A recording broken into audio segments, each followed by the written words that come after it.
आघात. लेखिका प्रिया उंबरकर. वाचक स्वर सिद्धी गायकर.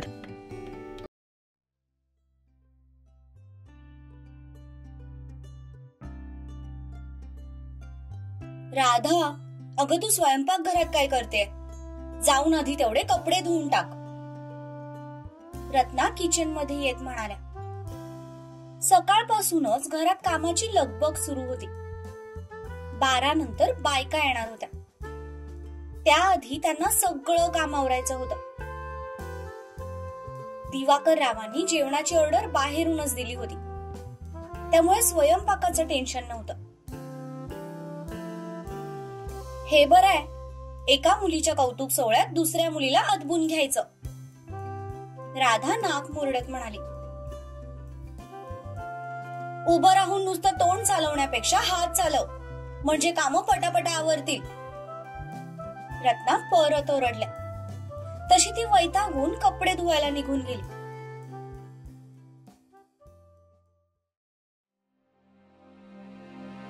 इकडे दुर्वा नुकतीच अंघोळ करून आली होती. आरशात बघत ती तिचे ओले केस ड्रायरने सुकवत होती. पण मनातले विचार काही केल्या अजून जायला तयार नव्हते.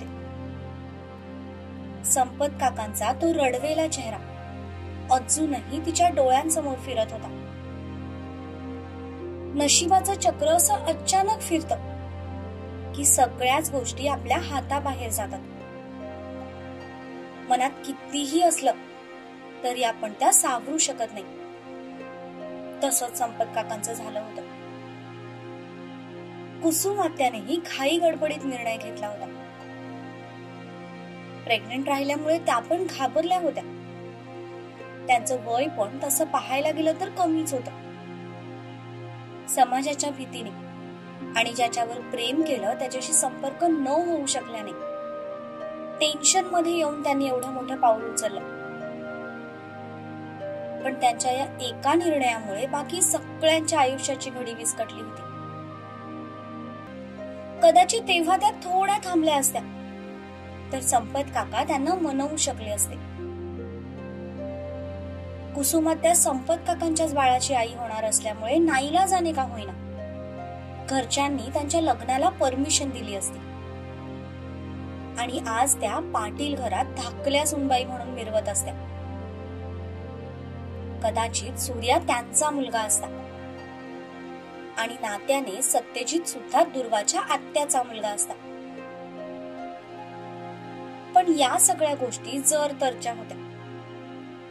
प्रत्यक्षात असं काहीही घडलेलं नव्हतं. उलट नात्यांची विस्कटलेली घडी आता तिलाच सावरायची होती. मला बाबांशी बोलायलाच हवं. निदान प्रयत्न तरी करायला हवेत. कारण आज सुरुवात केली तर काही दिवसांनी ते या सगळ्याचा शांतपणे विचार करतील. असं म्हणत तिने ओढणी गळ्यात टाकली आणि त्यांच्या रूम मध्ये गेली.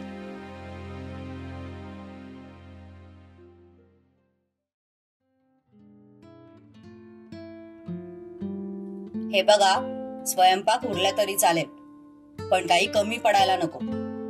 पहिला कार्यक्रम आहे हा आमच्या घरातला. दिवाकर फोनवर बोलत होते. हो, आणि वेळेत जेवण पाठवा. असं म्हणत त्यांनी फोन ठेवून दिला. फोन ठेवून जेव्हा ते मागे वळाले तेव्हा त्यांना दारात दुर्वा उभी असलेली दिसली.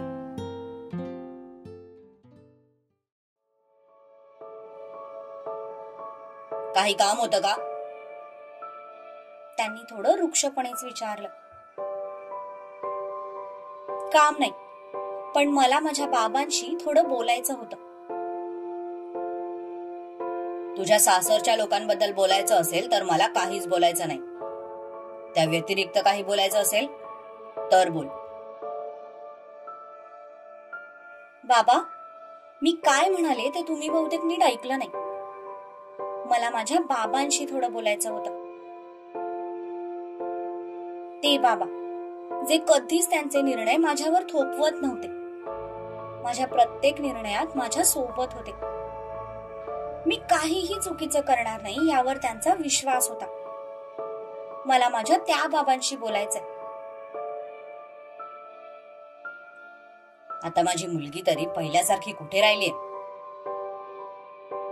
आता तर ती फक्त पाटलांची सून आहे. जर माझी मुलगी माझ्याशी बोलायला आली असेल तर मी नक्कीच तिचा बाप म्हणून तिच्याशी बोलेन. पण जर पाटलांची सून इथे आली असेल तर मी तिच्याशी फक्त दिवाकर निंबाळकर या नात्यानेच बोलेन. ते म्हणाले तसा तिने एक उसासा सोडला. त्यांना समजवणं इतकं पण सोपं नाहीये हे तिला कळून चुकलं. पण आता ती हातात उचललेलं हत्यार खाली टाकू शकत नव्हती, कारण तिला दोन्ही कुटुंबात असलेले गैरसमज मिटवायचे होते. सगळ्यांना एकत्रितपणे हसताना पाहायचं होतं. बाबा, इथे मी फक्त माझ्यापुरतं बोलायला आली आणि आय होप तुम्ही माझं शांतपणे ऐकून घ्याल, कारण तुमच्या मनात असलेले माझ्या बाबतीतले गैरसमज मला मिटवायचे आहेत. कसले गैरसमज? तुम्हाला असं वाटतं ना की सत्यजित सोबत राहायचा जो माझा निर्णय आहे त्या निर्णयाचा परिणाम माझ्या आयुष्यावर झालाय, माझ्या करिअरवर झालाय. पण मला एक सांगा, मी जेव्हा त्यांच्या सोबत राहायला तयार नव्हते तेव्हा तुम्ही आणि आईनेच मला समजावलं होतं ना या नात्याचा पुनर्विचार करण्यासाठी? हो, समजावलं होतं, कारण तेव्हाची परिस्थिती वेगळी होती आणि मला खात्री होती की जरी तू त्याच्यासोबत राहिलीस तरी तू तुझी स्वप्न विसरणार नाहीस. पण तू ते सगळं विसरून गेलीस. आता तुझी ओळख फक्त त्याची बायको म्हणून उरलीये. ज्या दुर्वाला मी शिकवलं, मोठं केलं, ती कुठेतरी हरवलीये. तिला पत्रकार व्हायचं होतं. लोकांच्या अडी अडचणी सरकारपर्यंत पोहोचवायच्या होत्या. त्यांना मदत मिळवून द्यायची होती. त्यांच्या हक्कासाठी लढायचं होतं. पण आता या सगळ्यातलं तू काय करते ते सांग. आता तू फक्त पाटील असे, पाटील तसे एवढंच बोलत असतेस. दिवाकर डोळ्यांवरचा चष्मा काढत म्हणाले. पण त्यांचं बोलणं ऐकून दुर्वा मात्र किंचित हसली आणि तिचं ते हसणं बघून त्यांच्या कपाळावर थोड्याशा आठ्या पडल्या. यात हसण्यासारखं काय होतं? काही नाही. एकाच गोष्टीचं विशेष वाटलं की ज्या बाबांना माझ्या करिअरची, माझ्या ओळख पुसण्याची इतकी चिंता आहे ते आईची स्वप्न मात्र सपशेल विसरून गेले. जसं तुम्ही म्हणालात ना की आता माझी ओळख फक्त सत्यजितची बायको एवढीच उरली, मग आता आईची काय ओळख उरली आहे? मिसेस रत्ना दिवाकर निंबाळकर या नावाव्यतिरिक्त आज तिची स्वतःची अशी काय ओळख आहे? लग्न झालं तेव्हा तिने डीएड कम्प्लीट केलं होतं. मी होईपर्यंत 2 वर्ष तिने नोकरी पण केली. पण त्यानंतर काय? त्यानंतर तुम्ही तिला तिची हरवलेली ओळख पुन्हा मिळवून देऊ शकलात?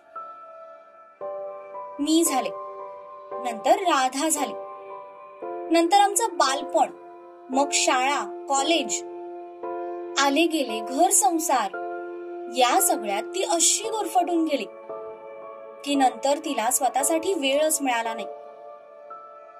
मग आता तुम्ही सांगा, तुमच्याशी लग्न केल्यानंतर तिची स्वतःची अशी काय ओळख राहिली आहे? म्हणजे आता तू त्यांची बाजू घेण्यासाठी मला आरोपीच्या पिंजऱ्यात उभं करणार आहेस? नाही बाबा, मी कोणाचीही बाजू घेत नाहीये. तुम्ही मला चांगलंच ओळखता. मी नेहमीच सत्याच्या बाजूने उभी राहते. तू तशीही सत्याच्याच बाजूने उभी आहेस. हे बघा बाबा, तुम्हाला त्यांचा राग का येतो ते तर मला समजले. पण आता तो राग खरंच व्हॅलिड आहे की नाही ते फक्त एकदा तुम्ही नीट पडताळून पाहावं एवढीच माझी इच्छा आहे. काही गोष्टी तुम्ही इग्नोर केल्यात त्या फक्त मी तुम्हाला दाखवून देण्याचा प्रयत्न करते. मला सांगा, कुसुमात्याने आत्महत्या केली कारण तिला दिवस गेले होते आणि या सगळ्याला संपत काका जबाबदार होते असं तुम्हाला वाटतं? असं मला वाटत नाही, असंच आहे. मरताना ती मला सांगून गेली होती आणि त्यांची ती प्रेमपत्र मी माझ्या डोळ्यांनी पाहिलेत. गोड गोड बोलून फसवलं त्याने तिला, तिचा वापर केला आणि नंतर तिला सोडून दिलं. अच्छा बरं, चला आपण कन्सिडर करू की संपत काकांनी त्यांना फसवलं. मग त्यावर आत्महत्या करणं हा उपाय होता? आत्महत्या करणं गुन्हा आहे बाबा, आणि त्यांनी तर एक नाही 2 जीव घेतलेत, स्वतःचा आणि पोटात वाढवणाऱ्या बाळाचा देखील. मग त्या स्वतः सुद्धा गुन्हेगार आहेत. आणि तुम्हीच म्हणालात ना की संपत काकांनी गोड गोड बोलून त्यांचा फायदा घेतला. मग मला सांगा, आत्या काय पाळण्यातलं लहान बाळ होती का? तिला तिचं बरं वाईट कळत नव्हतं? लग्न झालेलं नसतानाही त्यांनी कसं काय स्वतःला समर्पित केलं? हे बघ, आता मला त्या विषयावर कुठलाही वाद नकोय. नाही बाबा, मी कुठलाही वाद घालत नाहीये, पण मला वाटतं की तुम्ही फक्त एकाच बाजूने विचार करताय. कोर्टामध्ये सुद्धा दोन्ही बाजू ऐकून घेतल्या जातात, त्यामुळे कुठल्याही निर्णयापर्यंत पोहोचण्याआधी तुम्हाला सुद्धा दोन्ही बाजू ऐकून घ्याव्याच लागतील. बरं, आत्याचं सोडा, माझी परिस्थिती तर तुम्ही सुरुवातीपासून पाहिलीत ना. काय अवस्था झाली होती माझी? मला पण दिवस गेले होते. आता ते मिसकॅरेज झालं ती गोष्ट वेगळी आहे, पण मी आजही तुम्हाला एक गोष्ट ठामपणे सांगू शकते की जर ते बाळ गेलं नसतं तरी मी त्या बाळाला जन्म दिलाच असता. मग समाज तिकडे काहीही म्हणू देत, मला फरक पडत नाही. पण एका जीवाला मारण्याचं पाप मी माझ्या माथ्यावर कधीच घेतलं नसतं. माझ्यासोबत तर किती काय काय झालं बाबा, पण मी हिंमत नाही हरले. मी लढले, जगासोबतच नाही तर स्वतःशी पण लढले. म्हणून मी आज सगळ्यातून स्वतःला बाहेर काढू शकले. पण आत्याने तर लढाईच्या आधीच शस्त्र टाकून दिली. मग या सगळ्याला जितके संपत काका जबाबदार आहेत तितक्याच आत्या सुद्धा आहेत. असं नाही वाटत का तुम्हाला? आणि राहिला प्रश्न माझ्या करिअरचा, तर तुम्हाला मी एक गोष्ट स्पष्टपणे सांगते. सत्यजितने मला कसल्याही बेड्या घातलेल्या नाहीत. माझं आयुष्य माझ्या पद्धतीने जगायला मी आजही मोकळी आहे आणि तितकं फ्रीडम त्यांनी मला आजही दिलंय. पण मी हा रस्ता चूज केला कारण मी काही गोष्टींचा शांतपणे विचार केला. मला पत्रकार व्हायचं होतं कारण मला जनतेची सेवा करायची होती आणि त्यासाठी मला सरकारची मदत घ्यावी लागणार होती. पण इथे मला कोणाच्याही मदतीची गरज नाही, कारण माझ्या पत्रकारितेचा उपयोग मार्केटिंग मार्फत करून मी कंपनीला फायदा करून देते आणि त्यातली काही रक्कम ही जनतेच्या सेवेसाठीच दिली जाते. सो आता आम्ही त्यांचे प्रॉब्लेम्स आमच्या पद्धतीने सोडवायचा प्रयत्न करतो. सत्यजितने कधीच कुठल्याच गरीब माणसाला त्रास दिला नाही. उलट जे गरिबांना त्रास देतात त्यांना सरळ केलं. कदाचित त्यांची पद्धत चुकीची असू शकते, पण त्यांचा हेतू चुकीचा नाहीये. सो मला नाही वाटत की माझं करिअर कुठे थांबलंय. मी फक्त माझा वेगळा रस्ता निवडलाय, पण माझं टॅलेंट अजूनही वाया गेलेलं नाही. मी घरी बसून काम करते याचा अर्थ माझी स्वप्न मी विसरले असं तर मुळीच नाही. उलट माझ्या नवऱ्याने माझ्या स्वप्नांना बळ दिलंय. अगदी सुरुवातीपासून तो प्रत्येक वेळी माझ्या सोबत होता ज्यावेळी मला त्याची सोबत नको होती त्यावेळी सुद्धा त्याने माझी साथ सोडली नाही. आणि तुम्हाला काय वाटतं बाबा की तुम्ही त्यांना इतके घालून पाडून बोलता, इतका रागराग करता, त्यावर ते तुम्हाला काहीच उत्तर देऊ शकत नाहीत?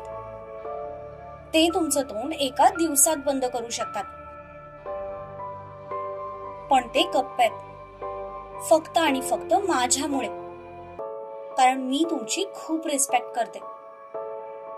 पण आज एक गोष्ट मी तुम्हाला क्लिअर सांगते बाबा, की जितकी मी तुमची रिस्पेक्ट करते तितकीच सत्यजितची सुद्धा करते. त्यामुळे प्लीज माझ्यासाठी तरी त्यांचा पाण उतारा करत जाऊ नका. आणि मी जे काही बोलले त्यावर एकदा शांतपणे विचार करा. ज्या गोष्टी भूतकाळात घडून गेल्यात त्या पुन्हा पुन्हा उकरून काढण्यात काहीही अर्थ नाहीये. मी सुद्धा माझा भूतकाळ विसरून वर्तमान काळ स्वीकारलाय. आणि खरं सांगते बाबा, त्यामुळे जगणं जास्त सोपं झालंय मला. तुम्ही सुद्धा तुमच्या भूतकाळातून बाहेर या आणि डोळे उघडून तुमच्या मुलीचं सुख पहा. तुम्हाला पण माझ्यासाठी नक्कीच आनंद होईल. कदाचित तुम्ही सुद्धा माझ्यासाठी इतका चांगला मुलगा शोधू शकले नसते जितका नशिबाने मला मिळालाय. आणि मी त्याच्यासोबत खूप खुश आहे. सो प्लीज निदान माझ्यासाठी तरी माझ्या सुखात सहभागी व्हा. आणि राहिला प्रश्न आत्या आणि संपत काकांचा, तर तुम्हाला सांगते की संपत काका त्यावेळी देशाबाहेर गेले होते, कारण त्यांच्या वडिलांची किडनी फेल झाली होती, म्हणून इलाजासाठी त्यांना जावं लागलं. आई हार्ट अटॅकने एक्सपायर झाली होती. या सगळ्यात मुलगा म्हणून जबाबदाऱ्या पार पडताना त्यांचं त्यांच्या प्रेमाकडे थोडं दुर्लक्ष झालं. आणि त्यावेळी फोन वगैरेची तर सुविधा नव्हतीच. हे मला तुम्हाला वेगळं सांगायची गरज नाही. त्यांचा कॉन्टॅक्ट न होऊ शकल्यामुळे आत्याने स्वतःच्या गैरसमजातून एवढं मोठं पाऊल उचललं. पण त्या गोष्टीसाठी संपत काका अजूनही स्वतःच्या जीवाला खातायत.